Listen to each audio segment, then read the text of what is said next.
What's going on, guys? I'm CFB Kings, and welcome back to another episode of the CFBKings Show. Really appreciate you tuning in. Today we're going to be taking a look back at, in my opinion, the greatest season of the college football playoff era and one of the most entertaining seasons in recent college football history. Make sure to stick around to the end because one of my favorite things about this season was just how many different teams played significant roles, so no matter who you root for, they were likely a big part of it. Let's get right into it. 2016, the greatest season over the last decade, and I believe one of the best college football seasons ever.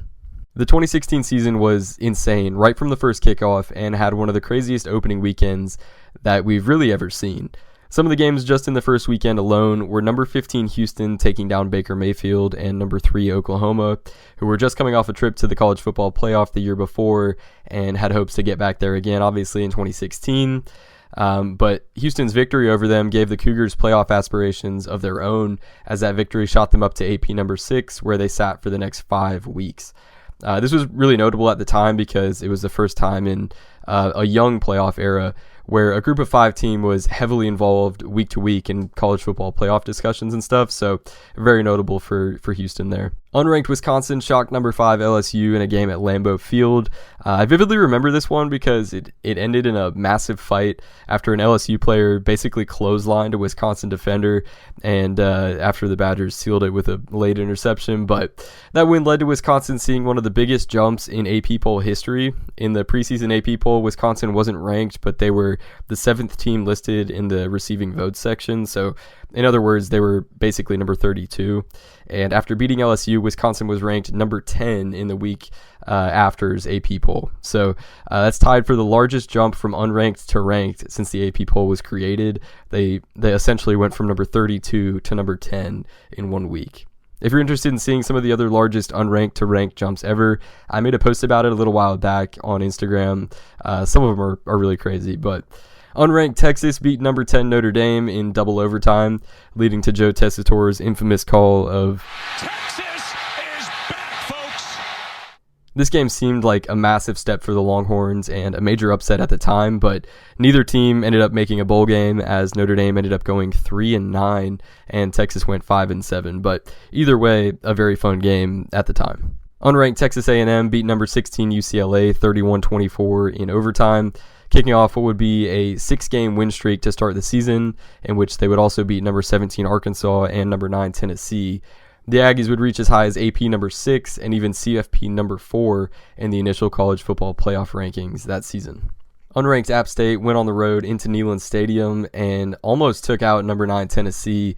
They took the Vols to overtime after the game was tied 13-13 at the end of regulation because App State missed an extra point that would have given them that critical 14th point earlier in the game. But the Mountaineers almost had a chance to win it with a field goal attempt in regulation anyway, but accidentally ran the clock out on themselves in the process. So the Vols took advantage of those mistakes and pulled out a 20-13 victory in overtime, but nonetheless a very exciting game. Unranked Auburn took number 2 Clemson down to the wire in Jordan Hare, nearly winning on a Hail Mary that actually hit the receiver right in the hands. If you're watching on YouTube, you can see how close it was in that picture, but the ball got deflected up, and then Clemson defender batted it down to secure a 19-13 victory. Number 4 Florida State overcame a 22-point deficit in a crazy game with number 11 Ole Miss. The Rebels smoked the Seminoles early behind a dominant performance from Chad Kelly, A.J. Brown, DK Metcalf, Evan Ingram. They really had a loaded offense that season, and they jumped out to a 28-6 lead. But a costly interception and a strip sack fumble deep in Ole Miss territory both times helped turn the tide for Dalvin Cook and the Seminoles, who ended up winning 45-34 after ending the game on a 39-6 run. So really a tale of two halves. All Ole Miss in the first half, all Florida State in the second half, but crazy game. FCS Eastern Washington, led by Cooper Kupp, defeated Washington State in Pullman. Kupp had 12 receptions for 206 yards and 3 touchdowns, and the Eagles pulled off an enormous upset with a 45-42 victory. They were 21-point underdogs, and the ESPN FPI gave them just a 2.9% chance to win, and they put up 606 yards of total offense and 45 points. Just a crazy FCS over FBS upset, and we'll see a couple more of those later on in this episode. Similarly, FCS South Dakota State put up 461 yards of total offense and 41 points on number 13 TCU, but fell short late. And TCU was a 30-point favorite, but this was a one-score game going into the fourth quarter, and was just a 4-point game with 9 minutes remaining before the Horned Frogs ended up tacking on a couple touchdowns and pulling away. Very exciting game, though, to see an FCS team that close to an AP top 15 team. Continuing that FCS trend, Furman gave number 12 Michigan State a scare as the Paladins were in a one-score game with the Spartans late in the fourth quarter, also with a top 15 team, just like South Dakota State. The Spartans ended up winning by 15, but only led by a touchdown with 5 minutes left, so a pretty exciting game for the most part. Some other notable games in the opening week, we had FCS Albany beat Buffalo, FCS Northern Iowa beat Iowa State, and FCS Richmond beat Virginia. So those three, in addition to FCS Eastern Washington beating Washington State, we had 4 in-state FCS over FBS upsets just in the opening week alone. Also, we had Wyoming beat Northern Illinois in triple overtime. BYU beat Arizona on a field goal with 4 seconds left. Georgia Tech and Boston College played in Ireland, and it was actually a really good game. Georgia Tech scored a touchdown with 35 seconds left to end up winning 17-14. And then Cal and Hawaii played in Australia as part of the Sydney College Cup. In the first weekend of the season, 7 teams ranked in the AP poll lost. That's the most in an opening weekend since the debut of the AP preseason poll. 2 of those 7 were top 5 teams. The only other time in college football history that 2 AP top 5 teams lost in the opening weekend was 1972. The opening weekend also saw 7 SEC teams lose their season openers, which had not happened since the conference returned to 12 teams with the 1992 arrival of Arkansas and South Carolina. One of those losses being Mississippi State's 21-20 loss to South Alabama, a game in which they were 28-point favorites. The ESPN FPI gave South Alabama just a 2.3% chance to win that game. In week 2, we had the legendary battle at Bristol between Tennessee and Virginia Tech. This game had the biggest crowd in college football history with 156,990 people in attendance. And that's a record that likely won't ever be broken unless we have another game at a bigger racetrack sometime soon, but I absolutely loved that game. It was so unique. The scenery and everything was so cool, and it didn't make a ton of practical sense, to be honest, with people being so far away from the field, but it was just such an awesome venue, and to be honest, I hope they do it again sometime soon. It was really cool. Also in week 2, we had Arizona State running back Kalen Ballage score 8 touchdowns in a 68-55 shootout with Patrick Mahomes and Texas Tech. Ballage touched the ball 15 times in that game on 13 carries and 2 receptions and scored 8 times. It was crazy. If the Sun Devils gave him the ball in that game, there was a 53.3% chance that the play would result in a touchdown. His 8 touchdowns tie the FBS record for the most from scrimmage in a single game. Also in week 2, FCS Nicholls State almost beat number 9 Georgia in Sanford Stadium. Nicholls led 14-13 late in the third quarter, but the Dogs ended up pulling away and running the clock out late. Another crazy game, though, where an FCS team nearly took down an opponent ranked in this time the AP top 10, but number 12 Michigan State and number 13 TCU, 3 AP top 15 teams all taken deep into the fourth quarter by FCS teams. Week 2 also saw one of the most controversial finishes ever in Central Michigan's 30-27 win over Oklahoma State on a Hail Mary / lateral that happened as time expired. The ending was extremely controversial because the game officials and the conferences of both teams, the MAC and the Big 12, announced that Central Michigan should not have had that play at the end and that the game should have ended on the play before. The officials legitimately just interpreted the rule wrong, and the Cowboys should have won 27-24, but in the record book, Central Michigan won 30-27. And after all those near upsets of FCS teams over top 15 opponents, we actually got one in week 3. North Dakota State beat number 13 Iowa on a last-second field goal to win 23-21 in Kinnick Stadium. They became just the 4th FCS team ever to beat an AP-ranked FBS team. A lot came close, like I mentioned before, but they were the 4th ever to actually do it. The next day, North Dakota State received 74 points in the FBS AP poll, setting a new record for votes received by an FCS team in a single AP poll. They were the 2nd team in the receiving votes section, which is technically ranked at number 27, with individual voters having them as high as number 15. To reiterate, an FCS team was ranked as the 27th best team in the country in the FBS AP poll, notably ahead of Iowa, Oklahoma State, Notre Dame, and Oregon, who were also receiving votes. And to be completely honest, I didn't even know that was a thing that they could even do, ranking an FCS team in the FBS AP poll, but it makes sense if they beat number 13 Iowa on the road like they did. Also in week 3 was the introduction of Lamar Jackson to the college football world and the game that virtually gave him the Heisman Trophy. Number 10 Louisville annihilated number 2 Florida State 63-20, and Jackson accounted for 362 total yards and 5 total touchdowns. The 43-point loss for number 2 Florida State is the third largest by an AP top 2 team in college football history. Other significant games in week 3 were Cal beating number 11 Texas 50-43, and number 9 Wisconsin nearly losing to Georgia State at home. The Badgers ended up pulling off a 23-17 victory though. In week 4, we had a crazy ending between number 18 LSU and Auburn, in which both teams thought they won on the final play. LSU wide receiver DJ Chark caught a touchdown in the back of the end zone, which would have won the game for LSU, but after review, it was ruled that they didn't snap the ball in time, the play didn't count, and Auburn won 18-13. Continuing the theme of FCS teams just playing out of their minds in this season, in week 4, FCS Central Arkansas beat Arkansas State, and FCS Western Illinois beat Northern Illinois, 2 in-state FCS over FBS upsets. Additionally, in week 4, we had number 23 Ole Miss just demolish number 12 Georgia 45-14. We also had 8 different games go into overtime. 6 just went to 1 overtime, but North Texas and Rice went to double OT, and then Louisiana and Tulane went to quadruple overtime.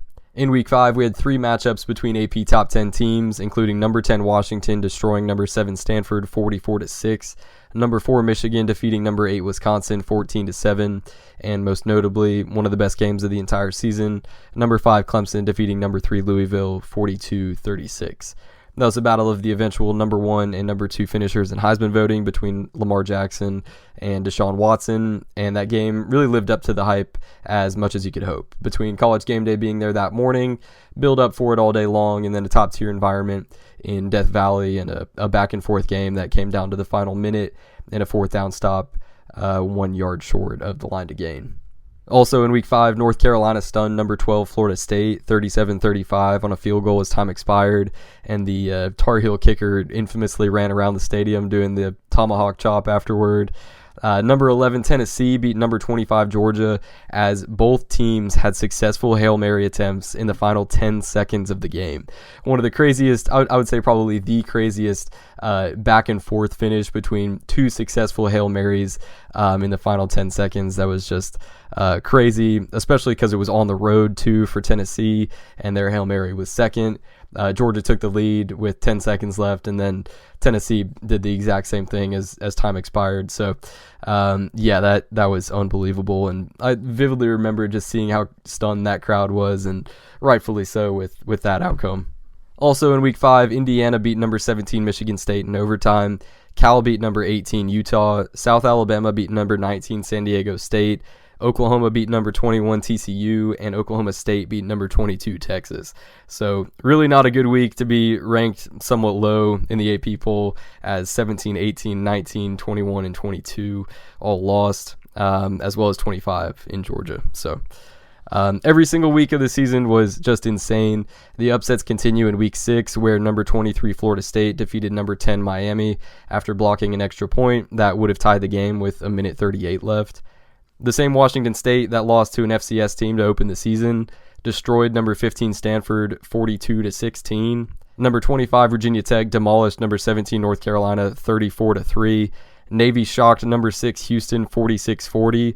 One of the bigger upsets of the season, basically ending the Cougars' playoff hopes. That game is Navy's only win over a top 10 team since 1984, and still is. And then the best game of the week was the double overtime shootout between number 9 Tennessee, just coming off that Hail Mary victory over Georgia, and number 8 Texas A&M, that the Aggies won 45-38.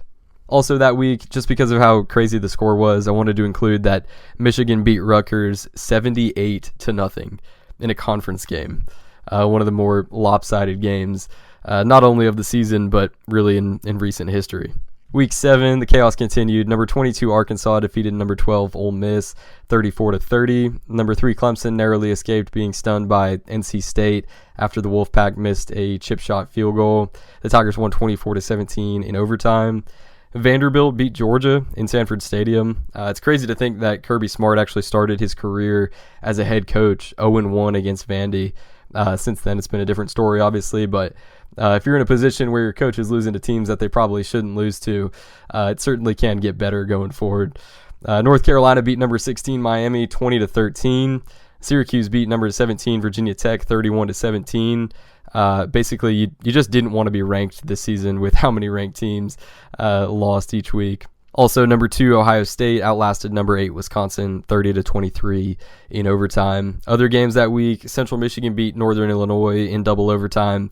Western Kentucky beat Middle Tennessee State in double overtime, and BYU beat Mississippi State in double overtime. In Week 7, we had one of the biggest upsets in recent history that most people probably remember. Unranked Penn State toppled number 2 Ohio State in an electric whiteout game. After trailing the Buckeyes 21-7, the Nittany Lions scored the game's final 17 points, including the legendary 60-yard scoop and score by Grant Haley after the blocked field goal attempt to win 24-21. That victory was Penn State's first win over a top 5 team since 1996, and their first win over a top 2 team since 1990, and it got them ranked in the AP Top 25 for the first time since 2011. Week 7 also saw one of the most offensive-heavy games in college football history between Baker Mayfield's Oklahoma and Patrick Mahomes' Texas Tech. The Sooners beat the Red Raiders in a 66-59 shootout that saw both teams put up exactly 854 yards of offense. The combined total of 1,708 yards is the single-game FBS record for yardage, and Patrick Mahomes' 819 yards of total offense broke the previous FBS record of 751 set by Washington State's Connor Halliday just 2 years before in 2014. Oklahoma became the first FBS team ever with a 500-yard passer, a 200-yard rusher, and a 200-yard receiver in a single game, with the quarterback being Mayfield, running back being Joe Mixon, and the receiver D.D. Westbrook. Texas Tech's defense saw some struggles that season. That was the second time they'd given up more than 60, going back to Arizona State and Kalen Ballage's 8-touchdown game that I mentioned before. Also in Week 7, Hawaii beat Air Force in double overtime, Cal beat Oregon in double overtime, and UTEP beat UTSA in quadruple overtime. The Cal and Oregon game is also special in its own right because they combined to set an FBS record for the total number of plays in a game with 203, and Cal set the individual record for most plays in a game by one team with 118. Cal also didn't commit a single turnover, which is a new record for most plays in a game without a turnover. I genuinely can't remember a season with as many overtime games every single week as there was in 2016. It was insane. In Week 8, number 11 Wisconsin took down number 7 Nebraska 23-17, again in overtime. Texas beat number 8 Baylor 35-34 on a field goal in the final minute. Oklahoma State dominated number 10 West Virginia 37-20. Wyoming beat number 13 Boise State. South Carolina defeated number 18 Tennessee. USF beat number 22 Navy. And number 5 Louisville barely escaped 2-5 Virginia on a 29-yard touchdown with 13 seconds left. Also that week, Texas Tech beat TCU 27-24, yet again in double overtime. Week 9 was probably the most normal week of the season, and it still saw 4 teams in the AP Top 15 lose, 3 of which were destroyed. Number 6 Ohio State nuked number 9 Nebraska 62-3, Arkansas crushed number 10 Florida 31-10, and TCU obliterated number 13 Baylor 62-22. They beat the Bears by 40 in Waco. Also that week, Mississippi State shocked number 4 Texas A&M 35-28 in the Aggies' first game after getting that CFP top 4 spot. And we can't go a week without one as UL Monroe beat South Alabama 42-35 in overtime. Week 10 was not only the craziest of the 2016 season, but one of the best weeks of college football I've ever watched. Unranked Pitt went into Death Valley and beat number 2 Clemson 43-42, giving the Tigers their only loss at home between 2013 and 2022. Unranked Iowa toppled number 3 Michigan 14-13 on a walk-off field goal. Unranked USC beat number 4 Washington by 2 possessions in Husky Stadium, winning 26-13. Unranked Ole Miss beat number 8 Texas A&M 29-28 on a last-second field goal at Kyle Field. And unranked Georgia took down rival number 9 Auburn in a 13-7 defensive battle. So 5 top 10 teams lost to unranked opponents, including 3 of the top 4, and number 2 Clemson, number 3 Michigan, and number 8 Texas A&M all lost by exactly 1 point on last-second field goals. Additionally, Week 10 saw Duke beat number 15 North Carolina by 1 point as well, 28-27. Georgia Tech defeated number 18 Virginia Tech 30-20. And yet again, UNLV beat Wyoming 69-66 in triple overtime. In Week 11, Houston blasted number 5 Louisville 36-10, knocking the Cardinals out of the college football playoff race. Number 2 Ohio State nearly lost to 3-7 Michigan State as the Spartans chose to go for 2 after a touchdown in the fourth quarter instead of tying the game at 17 as the Buckeyes won 17-16. Oregon shocked number 12 Utah 30-28 in Salt Lake City. Freshman Justin Herbert went 30 of 43 for 324 yards and 3 touchdowns, including a 17-yard touchdown pass to Darren Carrington to take the lead with 2 seconds left. Number 21 Florida took down number 16 LSU 16-10 to win the SEC East and clinch a spot against Alabama in the SEC title game. The Gators stuffed the Tigers twice at the goal line on LSU's 3rd and goal and 4th and goal attempts. Kansas beat Texas 24-21 in overtime, and Northern Illinois beat Eastern Michigan 31-24 in overtime as well. Week 12, rivalry week, number 2 Ohio State outlasted number 3 Michigan in one of the greatest editions of the game that we've ever had. The Buckeyes beat the Wolverines 30-27 in double overtime after the controversial spot of Ohio State quarterback JT Barrett on the 4th and 1 play right before Curtis Samuel's game-winning touchdown. In episode 1 of the CFBKings Show, I talk about this play and go into some hypothetical situations if JT Barrett hadn't gotten that first down, if he had been marked short and Michigan won that game.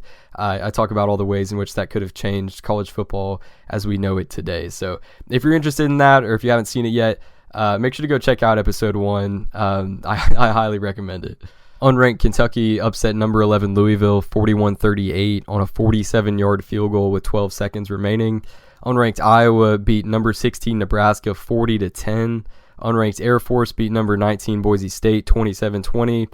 And unranked Memphis defeated number 20 Houston 48-44. Some other games, Georgia Tech beat Georgia 28-27 on a touchdown with 30 seconds left.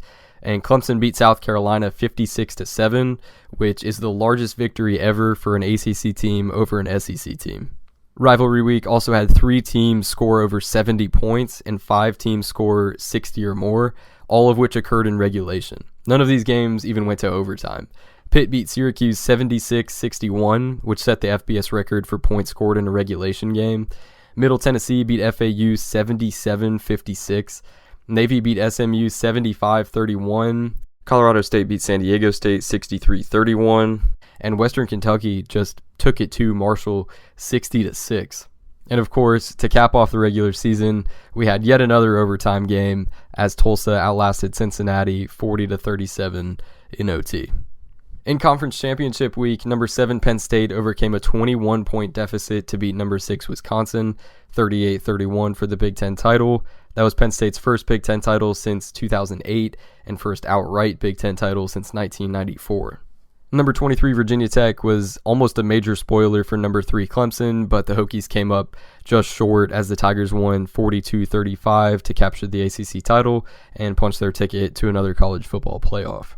Temple upset number 19 Navy 34-10 to win the American Conference title. And number 17 Western Michigan beat Ohio 29-23 to win the MAC title and improve to 13-0, as well as earn the Group of Five's New Year's Six bid to the Cotton Bowl. Western Michigan was one of the better stories of the 2016 season as PJ Fleck, Corey Davis, and the Broncos started 13-0 with that MAC championship and getting to their first ever New Year's Six game. They started the season winning at Northwestern and at Illinois. They went 2-0 against the Big Ten in the regular season, as well as they hung 70 points on their FCS opponent. They ran the table in conference play, scoring 41.6 points per game that year, which was the 9th most in the country, and they allowed just 19.8 points per game, which was the 15th best in the country. The most notable reason that Western Michigan was able to have the season that they did was wide receiver Corey Davis. He had 19 receiving touchdowns in 2016, which led the nation. He's also the all-time FBS leader for career receiving yards with 5,285. The Broncos have been in the FBS and in the MAC for 62 years, and 2016 is the only season in which they were ever ranked in the AP poll, and they reached as high as number 12. One of the best things about the 2016 season was just how many teams were involved and how many teams sort of either got on the map or back on the map. Like Western Michigan was able to kind of get their name known, and Washington's a great example of getting back on the map. The number 4 Huskies killed number 8 Colorado 41-10 for the Pac-12 title, which got them back into household college football discussions. It gave them their first college football playoff appearance and their first double-digit win season since 2000. And for Colorado, even just making that Pac-12 title game, even though it didn't go the way they wanted, obviously, but that was a huge accomplishment as they reached as high as AP number 9 and CFP number 8. And that's the only season in the last 20 years in which they've appeared in the AP top 10. The other conference championship games that year, Oklahoma won the Big 12, Alabama crushed Florida for the SEC title, Western Kentucky beat Louisiana Tech 58-44 for the Conference USA title, San Diego State beat Wyoming 27-24 for the Mountain West title, and then App State and Arkansas State split the Sun Belt title as they didn't have a conference championship game then. Another great part about the 2016 season was the Army-Navy game. On December 10th of 2016, Army defeated number 25 Navy 21-17 to end their 14-year losing streak to the midshipmen. The longest streak for either side in the rivalry's history, and the Black Knights are actually on a streak of their own now, winning the last 2 and 6 of the last 8. Moving on to bowl season now, in the 2016 Las Vegas Bowl, San Diego State's Donnell Pumphrey set the FBS record for career rushing yards with 6,405, passing Wisconsin's Ron Dane. Another story that was a lot of fun to watch that season was Idaho, who casually had their best season in program history, going 9-4. Those 9 wins are their most wins at the FBS level. They started 2-3, but then won 7 of their last 8, and capped off their season beating Colorado State 61-50 in the Idaho Potato Bowl. Bowl season in 2016 had a total of 40 games, 21 of which were decided by one possession. More than half of the bowl games that season were one-possession games, most notably the Orange Bowl, Cotton Bowl, Rose Bowl, Liberty, Birmingham, Texas, Pinstripe, Holiday, Military, all those bowls that you can see on the screen if you're watching on YouTube. But 21 of the 40, over half, were decided by one possession. We also had 2 bowl games go to overtime, including Army's 38-31 victory over North Texas in the Heart of Dallas Bowl and South Florida's 46-39 victory over South Carolina in the Birmingham Bowl. The New Year's Six was great in 2016 with Florida State beating Michigan 33-32 in a crazy Orange Bowl game. USC beating Penn State 52-49 in one of the best Rose Bowls we've ever had. And then Western Michigan coming within 8 points of Wisconsin, but ultimately losing 24-16 in the Cotton Bowl. The only parts about the 2016 season that weren't necessarily the craziest were the college football playoff semifinals. Alabama defeated Washington 24-7 in the Peach Bowl behind a dominant rushing attack from Bo Scarborough, who had 19 carries for 180 yards and 2 touchdowns, including the touchdown that ultimately put the game away on a 68-yard run in the fourth quarter. Washington actually scored first in that game, getting out to a 7-0 lead, but after the first quarter, it was pretty much all Crimson Tide, and even with 12 minutes left in the game, it was only a 2-possession margin, but just never really felt like the Huskies had a chance with the way that Alabama's defense was playing, as they ended up winning by 17. In the other semifinal, the Fiesta Bowl, Clemson defeated Ohio State 31-0. This game really never felt like much of a competition. Ohio State only had a couple opportunities to get on the board, but missed 2 field goals and threw an interception in the end zone, and really just had no answer for what Clemson was putting on the field defensively. And while there wasn't a whole lot about the game that was entertaining, there was some historical significance to it. This game was just the second time in Ohio State history that they'd ever been shut out in a bowl game, with the first one coming in the 1921 Rose Bowl against Cal. This game was also the only time in Urban Meyer's entire career as a college football head coach that one of his teams was shut out. In every other game that he coached with the Buckeyes, they scored at least double digits, but in this one did not score at all. Even though the semifinals were somewhat underwhelming, with the rest of the 2016 season being as insane as it was, it only makes sense to cap it off that the national championship game was one of the best we've ever seen. Dabo Swinney and the Clemson Tigers took down Nick Saban and the Alabama Crimson Tide 35-31 on a touchdown pass from Deshaun Watson to Hunter Renfrow with 1 second left in the game. That victory in the national championship snapped Clemson's 35-year drought in between titles, with their first one coming in 1981. They also avenged their loss from the season before, in which they lost to Alabama in the 2015 national championship. The 2016 season saw 17 matchups between top 10 teams, 9 of which were decided by one possession, so those games really lived up to the billing, with half of them being very close games coming down to the wire. 2016 also saw 107 ranked teams lose, with 51 of those coming to unranked opponents. Those 107 ranked losses and 51 ranked losses to unranked opponents are the most in the college football playoff era for one season, and tied for the most in the last 15 years. One last thing that I think really made the 2016 season special was just how much effort ESPN put into everything. And not to say that they don't put in a lot of effort now. They still present college football in a good way, but I felt like 2016 was just different. I don't know if they had different people back then or what, but they just did a better job presenting college football as college football and making it fun and doing all these cool collaborations. Like the one that I vividly remember was the one that they did with Marvel, because they're both owned by the same company, but they made all these superhero comic book style posters for all of the big games. And especially week 1, they did it for Oklahoma, Houston, LSU, Wisconsin, Ole Miss, Florida State, Notre Dame, Texas, USC, Alabama, Clemson, Auburn, and then I think they did it later on in the season for some of the other top 10 matchups. But it just felt like they took advantage of every opportunity to make college football more fun that season, and they did an excellent job with it. To kind of wrap things up, the 2016 season was one of the best in college football history, and for me personally, the best season that I've been able to witness in its entirety. From opening weekend to the national championship game, the 2016 season was unbelievable every single week. From all of the overtime games to Kalen Ballage's 8-touchdown game to the shootout between Patrick Mahomes and Baker Mayfield, to the spot of JT Barrett in rivalry week and the storylines along the way like Western Michigan and Idaho, and all the way to the national championship game with Clemson winning their first title in 35 years. The 2016 season really had it all.